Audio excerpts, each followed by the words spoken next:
Guys, ito nandito tayo sa kapatid. Kami ay magpapalit na naman ng ano guys, CVT fluid. Yan, ito yung ating CVT fluid. Ayan. Ayan. Tapos ito yung ating gasket.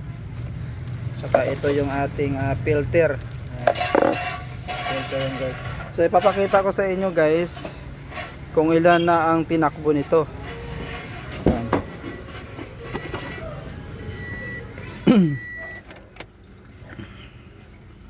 So ayan, ang tinakbo niya is 73,307. Yun na po yung kanyang tinakbo.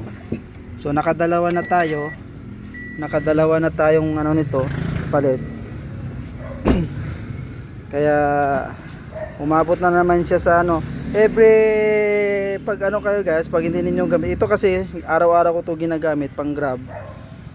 Kaya kailangan ang maintenance nito simula sa filter, air cabin, at saka yung oil filter. Palit lahat yan guys pag nag-change oil ako.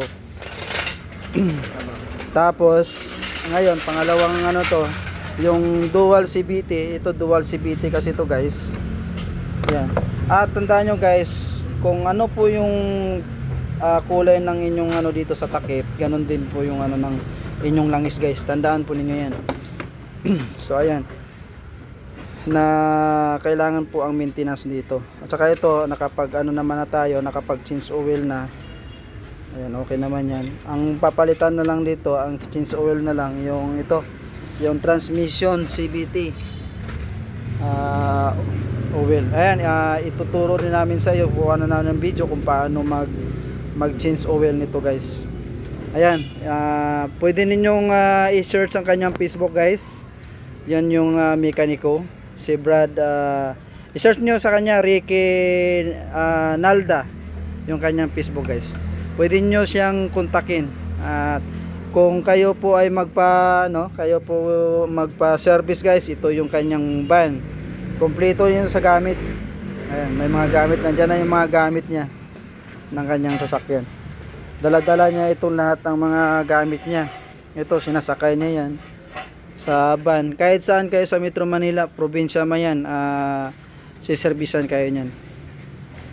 So ayan itong 2024 model itong Vios na ito. So hindi ko po ito pinapabayaan ng maintenance nito guys, kasi napaka-importante ang maintenance ng sasakyan para tumagal yung buhay niya, no? Itong mekaniko na ito guys, pag nagpapagawa kayo, tuturuan din kayo kahit mga basic lang. Diyan, katulad dito sa akin, tinuturuan niya ako kung paano mag-change oil.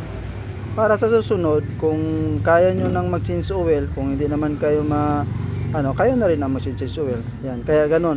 Maganda dito sa kanya magpapagawa. At saka hindi ganun ka depende yan sa usapan ninyo sa labor. Kayo nang bahala mag-usap niyan. At saka sinisigurado ko sa inyo, hindi kayo madidihado sa inyong papagawa. At siyempre sa inyong binabayad. So ayan guys alam nyo na. So thanks for watching. Salamat po sa Diyos. Bye bye.